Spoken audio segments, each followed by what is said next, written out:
Vous êtes devant RTI Money et nous avons maintenant rendez-vous avec l'invité cash de cette semaine. C'est l'un des jeunes Ivoiriens les plus talentueux de sa génération. Il est passionné de droit et de finances, entrepreneur, administrateur d'entreprise, 17 distinctions à son actif, dont le classement Forbes 30 et prix du meilleur entrepreneur Afrique décerné par l'UNESCO et le CEPS. Achille Agoué, alors vous évoluez dans la finance solidaire, inclusive, alternative. Pourquoi c'est si important pour vous? Alors, grand constat, en fait, lorsqu'on se positionne sur un contexte international, on va remarquer en fait que le système bancaire africain n'est pas très performant comparativement en fait à d'autres places financières comme celle de l'Europe, des États-Unis. Et quand on creuse en fait cette problématique, on se rend compte que la grosse différence qui existe entre eux et nous, en fait, c'est que nous de base, on n'a pas très vite amorcé en fait notre bancarisation. Ce qui fait qu'à terme, l'État n'arrive pas en fait à avoir des ressources suffisantes pour engager en fait des politiques d'investissement. Quand on a dit ça, qu'est-ce qu'il faut faire? Donc je pense que c'était pour nous l'une des raisons qui a motivé la création de l'organisation, à en fait enseigner par la base en fait la bancarisation et puis après l'actionnariat qui est le fait d'investir en fait. Voilà. Donc je pense que ça c'est une raison fondamentale. La seconde chose c'est que si de l'autre côté on a un taux de bancarisation qui est bien, puisque quand on prend le taux de bancarisation sur le continent africain moyen, il est autour de 20%.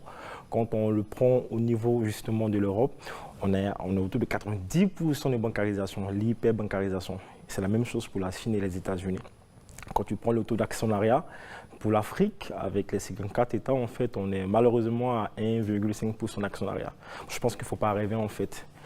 Le développement, la richesse viendra, en fait, dès l'instant où la population arrive, en fait, à assumer sa destinée financière, arrive à faire des choix d'investissement, en fait, qui soient éclairés, en fait. Voilà.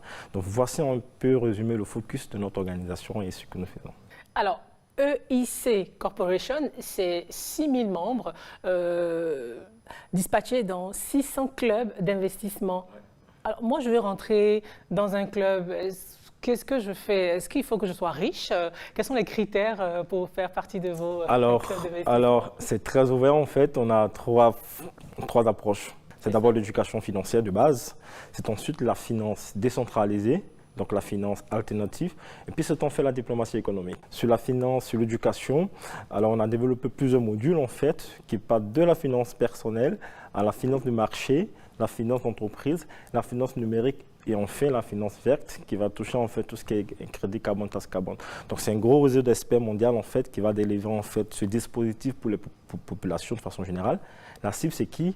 C'est les jeunes, c'est les travailleurs, ce sont les entrepreneurs, c'est sur le grand ménage. Donc il faut passer par là. Il faut passer par la formation pour être membre du... Oui, obligatoirement, parce qu'en fait, sans ça, tu ne peux pas en fait être membre de l'organisation. Un minimum de connaissances. Un minimum de connaissances. Donc on va t'apporter cette connaissance-là justement sur 3 à 6 mois. Et quand tu intègres tout ça, tu pourras toi-même faire le choix d'investissement éclairant. Tu pourras décider par exemple de dire j'investis dans telle entreprise, je prends des titres obligataires, je prends des actions, et ainsi de suite. Christelle avait une question. Oui, alors est-ce que vous pourrez nous dresser le profil du Business Angel? Alors le Business Angel, c'est d'abord une personne qui a un peu de moyens de base, donc un peu de ressources. Voilà. Au niveau de EIC, il faut avoir un minimum de 2000 €. Ça va, voilà. Mais il n'y a pas que l'argent en fait, que tu vas apporter, il y a aussi ton expertise, ton réseau. Voilà. Puisque le Business Angels va s'investir au plan personnel dans l'entreprise, dans l'entrepreneur en fait, voilà, puisqu'on va croire en lui, voilà, et moi personnellement, quand je suis en face d'un projet, je regarde beaucoup plus la personnalité en fait de la personne en face de moi, voilà. Si je le sens pas, je sens pas le feeling, je sens pas la flamme qui l'anime en fait, s'il n'y a pas moyen en fait d'investir en lui, donc ça c'est la première chose. On n'investit pas non plus dans une seule personne, on investit dans une équipe. Parce que si on met des fonds, par exemple, à la disposition de quelqu'un qui, par la suite, tombe malade, tout est ralenti. Voilà. Donc, il faut vraiment de l'accompagnement, il faut vraiment de l'association. Et donc là, vous avez parlé de choisir d'investir. Justement, quel est le bon moment pour investir? Je dirais qu'il n'y a pas de bon moment. C'est l'opportunité, c'est l'information. Voilà, puisque à tout moment, on peut investir. Voilà. Pourquoi? Parce que justement, les secteurs d'activité économique ne fonctionnent pas de la même façon. Donc, je pense qu'à tout moment, il faut investir. Il faut juste comprendre comment en fait le secteur fonctionne, quel est son cycle, voilà, et comment tu te positionnes. Voilà, donc tous les secteurs sont concernés par cette approche. Soraya? Et quels sont les secteurs où investir en 2023? Très belle question. Alors, les secteurs que je recommanderais, les places financières. Donc, il faut investir sur les marchés financiers. Et quand je dis ça, il ne faut pas forcément voir le marché. Il faut y voir des entreprises, des multinationales qui sont cotées, qui sont structurées, qui sont solides en fait. Donc, en plus des places financières, je dirais l'immobilier. Je pense aussi à l'agriculture. Voilà. L'agriculture, je crois que ça fait partie des priorités même de la Banque africaine de développement déjà. Voilà. Donc, tout ce qui est agriculture, agritech, il faut y être.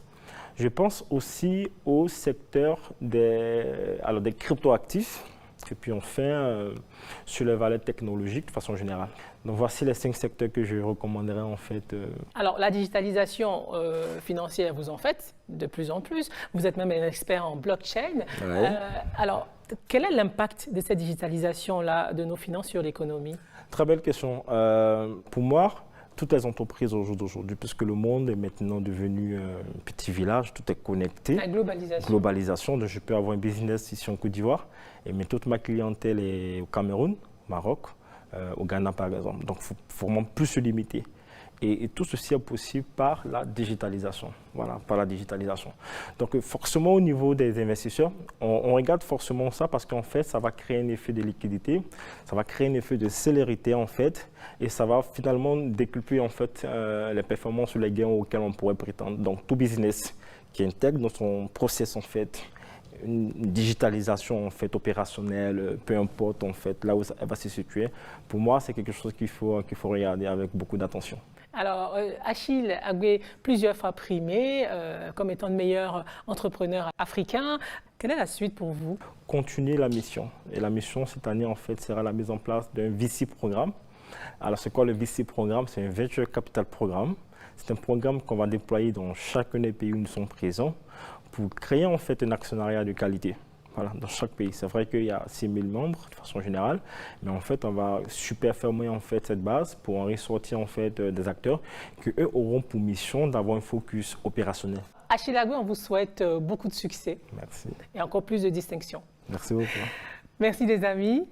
RTI Money pour ce soir, c'est terminé. Merci de nous avoir suivis. Rendez-vous dans une semaine pour une nouvelle édition de votre magazine sur la banque, les assurances et les finances. Bonsoir. La CNPS et sa nouvelle application mobile du régime social des travailleurs indépendants et NCA Banque Côte d'Ivoire, le vrai visage de la banque, vous ont offert RTI Money.